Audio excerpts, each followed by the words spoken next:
तू ही रे माझा मितवा या मालिकेच्या आजच्या भागामध्ये आपल्याला आता असे पाहायला मिळणार आहे की इकडे अर्णव हा पाटीलला भेटायला आलेला असतो. अर्णव आणि पाटील हे दोघंजणं एका रिक्षामध्ये बसलेले असतात आणि पाटील हा अर्णवला सांगत असतो, अर्णव सर, मी तुम्हाला म्हटलं होतं ना की 4 राजे भोसले असे वकील आहेत म्हणून कोर्टात, तर त्याच्यापैकी 3 वकिलांना तर माझं भेटून झालं होतं, पण जो 4था वकील उरला होता तो तुमचा मेहुणा आहे. त्याबरोबर हे ऐकून आता अर्णवला बरं वाटतं. अर्णवच्या जीवाला वाटतं की चला फायनली जिजू जेन्युइन आहेत. त्याबरोबर लगेचच आता तो सांगतो की नाही, तुमच्या मेहुण्याने सनसच घेतलेली नाही, त्यामुळे ते वकीलच नाही आहेत.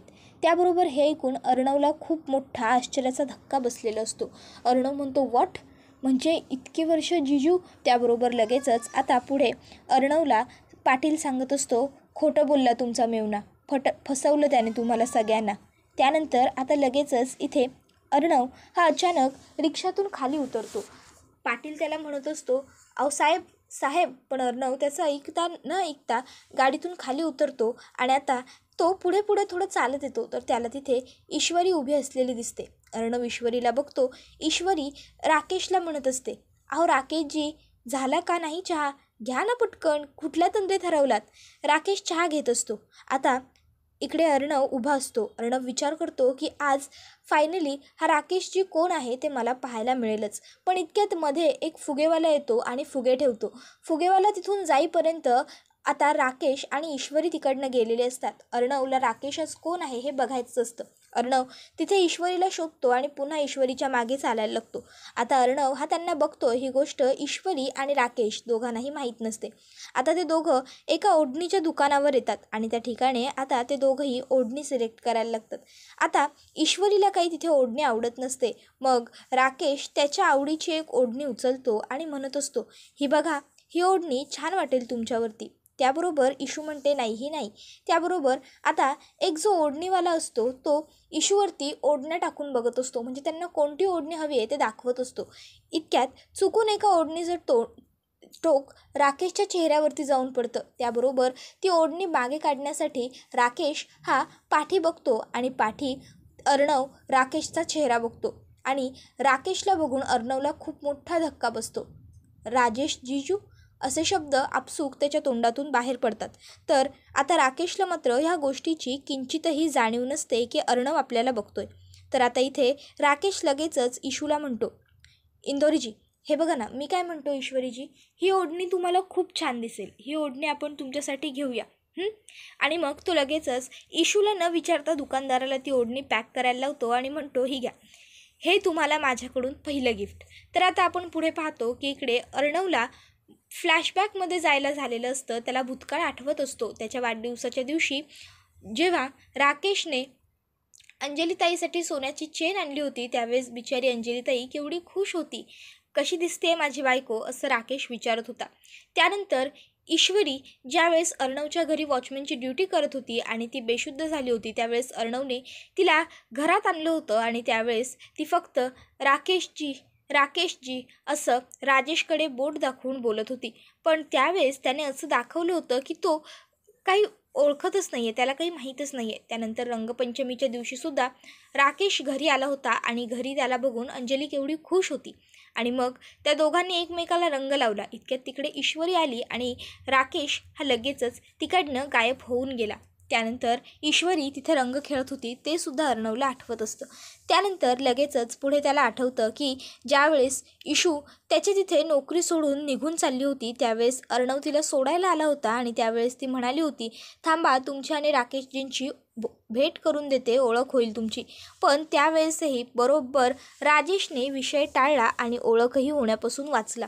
त्यानंतर ज्यावेळेस अर्णव आणि लावण्याच्या लग्नाचे विधी करण्यासाठी, पूजेचे विधी काही करण्यासाठी ते लोक मंदिरात गेलेले असतात, तिथूनही राजेश हा अचानक पळून गेला होता. त्यानंतर ईश्वरीचं दुकानाचं ज्यावेळेस उद्घाटन होतं, तिच्या क्लाउड किचनचं, त्यावेळेसही राकेश तिथे होता. अर्णवने त्याला राजेश अशी हाक मारली होती आणि इशूने राकेश अशी, पण त्याने तिथून पळ काढला होता. त्यामुळे नक्की तो कोण आहे हे कोणालाच कळलं नव्हतं. पण त्यावेळेस अर्णव आणि इशूने या गोष्टींकडे फार लक्ष दिलेलं नव्हतं. तर आता इशू ती ओढणी हातामध्ये घेते आणि मग राकेश आणि इशू हे दोघंही जण तिकडनं निघून जातात. त्यानंतर आपण पुढे पाहतो की इथे अर्णवला मात्र हे सगळं बघून खूप मोठा धक्का बसलेला असतो. अर्णव हा पूर्णपणे ब्लँक झालेला असतो. तर आता अर्णव हा तिथे त्यांच्याकडे रागाने बघत असतो. तर आता इथे राजेश आणि इंदौरी जिलबी म्हणजेच इशू हे दोघंही निघालेले असतात. इशू आणि राजेश निघाल्याबरोबर अर्णव त्यांच्या मागे पळत येतो. आता ते दोघं बाईकवरती चाललेले असतात आणि अर्णव धावत आलेला असतो. त्यामुळे शेवटी अर्णव हा मागे राहतो. त्यात त्याचा धक्का एका भाजीवाल्याला लागतो. तो भाजीवाला अर्णवला म्हणतो, ओ साहेब साहेब साहेब, अशी माझी भाजी सांडून चाललात कुठं? अर्णव त्याला सॉरी म्हणून चाललेला असतो. तो म्हणतो, ओ साहेब, तुमच्या सॉरीनं माझे पैसे परत येणार आहेत काय? माझी नुकसान भरपाई द्या. मग अर्णव त्याला पैसे देतो. त्यानंतर आता इथे पाटील त्या ठिकाणी कसाबसा चालत आलेला असतो आणि तो आता अर्णवला सांगत असतो, साहेब, हा माणूस खूप पोहोचलेला आहे, याच्यापासून आपल्याला सांभाळून राहावं लागेल. त्याबरोबर अर्णव त्याला म्हणत असतो, पाटील, आता ह्याला माझ्यापासून सांभाळावं लागेल, आपल्याला याच्यापासून नाही सांभाळून राहावं लागणार. त्याबरोबर लगेचच आता पाटील म्हणत असतो, साहेब, मी निघतो. त्याबरोबर अर्णव त्याला म्हणतो, थँक्यू पाटील. आणि मग आता पाटील त्या ठिकाणून निघून गेलेला असतो. अर्णव मात्र आता राकेशवरती खूप चिडलेला असतो. तो म्हणत असतो, आजपर्यंत फक्त यांनी ASRचं चांगलं रूप पाहिले, आता हे ASRचं दुसरं रूपसुद्धा पाहतील. त्यानंतर आता अर्णव हा संध्याकाळी राकेश घरी आल्याच्या नंतर त्याला मागून राकेश अशी हाक मारतो. आता मात्र राजेश घाबरतो आणि मग तो मागे फिरतो आणि अर्णवला तिथे समोर बघून विचारतो, काय रे अर्णव, आज अचानक राकेश? कोण आहे कोण हा राकेश? त्याबरोबर अर्णव काही न बोलता त्याच्या डोक्यात जोरात बांबू मारतो. त्याबरोबर आता राजेश तिथेच बेशुद्ध पडतो. अर्णव आता त्याला घेऊन तिकडनं बाहेर पडलेला असतो. तर दुसरीकडे आपण पाहतो की इशू ही हिशोब करत असते. पोहे 15 किलो, बटाटे 5 किलो, कांदे 2.5 किलो, टोमॅटो किती घ्यावे लागतील? ताई, मी काय म्हणते तुला, म्हणजे आपण ना जर टोटल हिशोब लावला आणि पोह्यांची प्लेट 5 रुपयाने कमी जरी विकली ना तरीसुद्धा आपण प्रॉफिटमध्ये येऊ शकतो. आणि 5 रुपये शेवटी जर कमी असतील तर लोकंसुद्धा आपल्याकडे जास्त खेचली जातील. काय वाटतं तुला? त्याबरोबर ताई म्हणत असते, इशू, बाकी काहीही बोल, पण ही तुला राकेशजींनी दिलेली पहिली भेट आहे ना, ही तुमची पहिली ओढणी आहे. त्याबरोबर लगेचच इशू म्हणते, ताई, अगं माझं काय चाललं आहे आणि तुझं काय चाललं आहे? त्याबरोबर लगेचच आता इकडे नम्रताताई म्हणत असते, अगं इशू, तेच म्हणते मी तुला एवढं ओढणीबद्दल विचारते, हे तुझं पहिलं गिफ्ट आहे ना? तर इशू म्हणत असते, आपण कचोरीबरोबर आत्तापर्यंत तिखट चटणी तर देतोयच, पण आता गोड चटणीही द्यायला हवी, ग्राहक वाढत आहे ना. त्याबरोबर ताई म्हणत असते, इशू, अगं काय चाललं आहे तुझं? त्यावर आता इशू म्हणत असते, ताई, मी टोटल करते ना. त्यावर ताई लगेचच तिच्या हातातली टोटलची वही घेते आणि म्हणत असते, हो, ते दिसतंय मला, तू टोटल करते असते, हिशोब करते असते, पण मला ना तुझ्या स्वभावाचा काही हिशोब लागत नाही. अगं, मी तुला एवढं तुझ्या नवऱ्याबद्दल विचारते, तुझ्या पहिल्या गिफ्टबद्दल विचारते आणि तू मला काही सांगतच नाही आहेस. त्यावर इशू म्हणत असते, ताई, अगं यात काही सांगण्यासारखं नव्हतंच मुळात. अगं, मी आणि राकेशजी आम्ही मार्केटमध्ये गेलो, माझ्यासाठी काय गिफ्ट घ्यावं हे राकेशजींना कळत नव्हतं. त्यांचा खूप गोंधळ झाला होता, गोंधळले होते ते. आणि मग गोंधळल्यापणे त्यांनीच मला एका ओढणीच्या दुकानात नेलं. तिथं गेल्यावर तेच मला म्हटले की ही ओढणी तुमच्यासाठी घेऊया. मग मी घेतली, त्यांनीच जबरदस्तीने घेतली. खरं तर मला ही ओढणी नकोच होती. त्याबरोबर नम्रताताई म्हणते, काय, तुला ही ओढणी नको होती? त्यावर इशू म्हणते, नाही ताई, जाऊ देत ना, पण त्यात काय एवढं? त्यावर नमुताई म्हणते, त्यात काय एवढं नाही आहे, ही खूप मोठी गोष्ट आहे. आणि इशू, जर त्यांना तुझी आवड निवड माहीत नाही आहे तर तू त्यांना सांगायला हवीस ना तुझी आवड. आता शेवटी तुम्ही नवरा बायको होणार आहात. त्यावर इशू म्हणत असते, पण ताई, नाही वाटली मला त्यांना माझी आवड सांगावी अशी. काय हरकत आहे, काय फरक पडतो? त्याबरोबर नमुताई म्हणते, फरक पडतो हा इशू, फरक पडतो, नाहीतर नंतर अख्खा जोडीदार बदलावा लागतो. कळलं ना मला काय सांगायचं आहे ते? आणि तुला ही ओढणी आवडली नाही आहे की नाही? मग मी मस्तपैकी ना एक काम करते, हिची पिशवी शिवून टाकते. त्यावर ताईला इशू म्हणते, पिशवी? आईला कळलं ना तर आई खवळेल नवऱ्याने दिलेल्या गिफ्टची पिशवी. त्याबरोबर दुसरीकडे आता अर्णव हा राकेशला घेऊन एका गोडाऊनवर आलेला असतो आणि गोडाऊनवर आल्यानंतर अर्णवला भूतकाळ आठवायला लागतो. कशा पद्धतीने राकेश हा इशूजवळ जवळीक करत होता. तर आता हे आठवून अर्णवला खूप जास्त राग येत असतो. अर्णव पाण्याचं भरलेलं ग्लास घेतो आणि राकेशच्या तोंडावरती ते मारतो. त्याबरोबर राकेशला आता जाग आलेली असते. राकेश उठतो आणि अर्णवला विचारत असतो, बापरे, दी ग्रेट ASRचं ऑफिस आज इथे या गोडाऊनमध्ये भरलं आहे का? त्याबरोबर आता अर्णव हा त्याला म्हणत असतो, आज इथे तुझ्यासमोर बसलेला ग्रेट ASR नाही आहे. आज इथे जो तुझ्यासमोर बसला आहे ना, तो अंजलीचा भाऊ आहे, समजलं? त्याबरोबर लगेचच राकेश म्हणत असतो, ओ अंजलीचा भाऊ म्हणजे चिंटू का? त्याबरोबर अर्णव हा त्याची कॉलर पकडतो आणि त्याला म्हणत असतो, तुझ्यात तर. त्याबरोबर लगेचच आता इथे राकेश हा अर्णवला म्हणत असतो, बाप रे, अहो जीजू तुम्ही वरून आज डायरेक्ट अरे तुरेवर. हे बरोबर नाही आहे अर्णव, खूप चुकीचं आहे हे, कळतं आहे ना तुला? त्याबरोबर अर्णव म्हणत असतो, अरे इतके दिवस मला तुझी लायकी माहीत नव्हती म्हणून तुला रिस्पेक्ट देत होतो. डाऊट होता मला पण खात्री नव्हती. पण आज माझा डाऊट सत्यात उतरला आहे आणि मला आता खरं कळून चुकलं आहे. त्यामुळे तुझी आता हीच लायकी आहे, कळलं तुला? त्याबरोबर लगेचच आता राकेश म्हणत असतो, अर्णव हे चुकीचं आहे हा, जावयाबरोबर कोणी असं वागतं का? त्याबरोबर अर्णव त्याची कॉलर पकडतो आणि त्याला म्हणत असतो, जावई? अरे जावई म्हणून देवाच्या स्थानी नेऊन बसवलं होतं तुला. तू सांगितलेल्या प्रत्येक गोष्टीवर माझ्या घरातले आम्ही सगळ्यांनी डोळे झाकून विश्वास ठेवला, तुझ्यावर डोळे झाकून विश्वास ठेवला. आणि तू काय केलंस?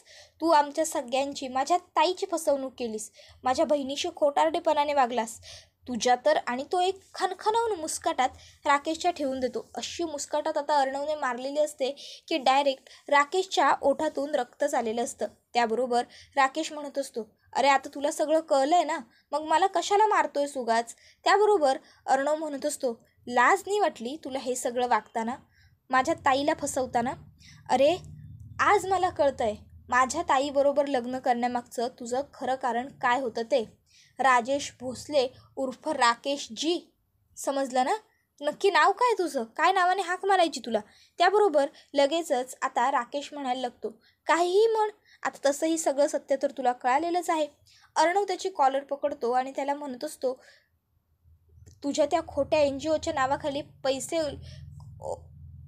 लुटण्यासाठी माझ्या ताईबरोबर लग्न केलंस ना तू? त्याबरोबर लगेचच आता राकेश हा काही बोलत नसतो, तर अर्णव त्याची कॉलर धरतो आणि त्याला म्हणत असतो, अरे माझी ताई आहे तशी तू तिला स्वीकारलीस म्हणून देवासारखं पूजायचं बाकी ठेवलं आहे तिने फक्त तुला. बाकी सगळं करते तुझ्यासाठी. किती प्रेम करते तू तुझ्यावर, वेड्यासारखं प्रेम करते. अरे पण मूर्ख माणसा, तुला प्रेमाची किंमतच काय कळणार आहे नालायका? जर मी आत्ता ठरवलं ना तर खरंच सांगतो तुला, एका मिनिटाच्या आत मी जेलच्या आत घालवू शकतो, एवढं लक्षात ठेव. पण मी तसं करणार नाही आहे, असं म्हणत लगेचच अर्णव त्याच्या शर्टची कॉलर वगैरे व्यवस्थित करतो, त्याच्या दोन्ही गालांवरून हात फिरवतो आणि म्हणतो, मी तसं करणार नाही आहे. कारण माहिती आहे काय आहे? कारण माझी ताई आहे. कारण माझ्या ताईचं तुझ्यावरती खूप प्रेम आहे, खूप मनापासून. आणि म्हणून मी तुझ्याबरोबर काही चुकीचं वागत नाही आहे. एक संधी देतो तुला, पहिली आणि शेवटची, एकच. हां, सुधर, स्वतःला सुधर. हां, जेन्युइन चांगल्या आयुष्याची सुरुवात कर, ते सुद्धा माझ्या ताईबरोबर. कळतं आहे ना मला काय सांगायचं आहे ते तुला? जेन्युइनली आयुष्य जगायला सुरुवात कर आणि आत्तापर्यंत जे काही फ्रॉड वगैरे सगळं केलं आहेस ना, ते सगळं घोटाळे मिटवून टाक. हां, आता हे सगळं बोलत असतो अर्णव, त्यावेळेस राकेश त्याच्याकडे बघतच राहतो. तर इकडे इशूला रात्रीचं एक खूप भयानक आणि वाईट स्वप्न पडलेलं असतं. इशू त्या स्वप्नामुळे पूर्णपणे अस्वस्थ झालेली असते, ती घाबरून गेलेली असते आणि ती गोष्ट आता ती तिच्या आईला सांगत असते, आई मला ना एक खूप भयानक स्वप्न पडलं गं, त्यामुळे ना माझी झोपच उडून गेली. त्यावर आई तिला म्हणत असते, इशू बाळा, अगं असं काय करतेस? स्वप्न आहे ते, शेवटी स्वप्नच राहणार ना, उगाच तू एवढा विचार करू नको बरं, जाऊ दे, जा शांतपणे झोपून घे. इशू म्हणत असते, आई अगं असं कसं बोलतेस तू, नाही झोप येत आहे मला. आणि तूच म्हणतेस ना कधी कधी ही अशी पडलेली स्वप्न काहीतरी संकेत घेऊन येतात म्हणून, मग त्यामुळे मला ना जास्त भीती वाटते. आणि तुला खरं सांगू का, बघ ना पहाट झाली आहे, त्यामुळे तर मला आणखीन भीती वाटते. तूच म्हणतेस ना नेहमी पहाटेची स्वप्न खरी होतात म्हणून. मग त्याबरोबर आता इथे आईलासुद्धा इशूच्या ह्या बोलण्याचं टेन्शन आलेलं असतं. तर इशू ही आता आईला सांगत असते, आई अगं मला कळत नाही आहे, अगदी ना जीव गुदमरून गेला आहे मला ह्या स्वप्नामुळे, खरंच खूप भीती वाटते. त्यावर आई ही तिला समजावत असते, आधार देण्याचा प्रयत्न करत असते, घाबरू नको सांगत असते. पण आता इशूने जे स्वप्न पाहिलेलं असतं ते इशू ज्या पद्धतीने सांगत असते त्या पद्धतीमुळे आईलासुद्धा आता इशूच्या या स्वप्नाची थोडीशी भीती वाटते. तर आता इथे राकेश हा अर्णवला सांगत असतो, हे बघ, लक्षात ठेव, तुझ्या मिस इंदौरला तुझ्या डोळ्यासमोरून माझी इंदौरी जिलबी बनवून नाही घेऊन गेलो ना, तर नावाचा राकेश उर्फ राजेश नाही, समजलं ना. त्याबरोबर मात्र आता अर्णव हा राकेशला म्हणत असतो, फसतोयस तू आणि चुकतोयस सुद्धा. ताईच्या बाबतीत मी चुकलो, तिच्या बाबतीत मी सावध नाही होऊ शकलो, पण मी माझ्या ईश्वरीच्या बाबतीत नाही चुकणार. तिचं आयुष्य मी उद्ध्वस्त नाही होऊ देणार, पणाला नाही लागू देणार, लक्षात ठेव, असं म्हणतो. त्याबरोबर लगेचच आता राकेश हा अर्णवला म्हणतो की ठीक आहे, जाऊन सांग मग ईश्वरीला तुझ्या मिस इंदौरला खरं माझ्याबद्दल, आणि बघ स्वतःच्याच डोळ्यांनी स्वतःच्या बहिणीचं आयुष्य, स्वतःच्या बहिणीचा सुखी संसार उद्ध्वस्त होताना. असं बोलून आता राकेश हा अगदी विध्वंसक पद्धतीने जोरजोरात आक्रमक हसायला लागतो. आता हे बघून मात्र अर्णवला खूप मोठा आश्चर्याचा धक्का बसलेला असतो. त्याला कळत नसतं की बापरे, इतक्याही खालच्या पातळीला जाऊन, इतक्याही नीच पातळीला जाऊन समोरची व्यक्ती कशी वागू शकते, कशी बोलू शकते. आणि यामुळे आता अर्णवला आज खूप मोठा धक्का बसलेला असतो. इतके दिवसांपासून अर्णव पुरावे गोळा करण्याचा प्रयत्न करत असतो, पण त्याला काहीच सापडत नसतं. आणि फायनली जाऊन आज अर्णवला राकेशचा खरा चेहरा कळालेला असतो.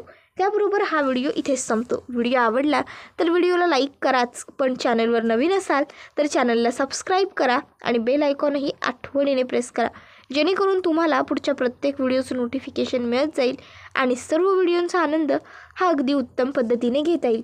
चला तर मग मित्रांनो, आजच्या पुरतं इथंच थांबू. पुढचा व्हिडिओ येईपर्यंत टाटा, बाय बाय, धन्यवाद, take care all of you.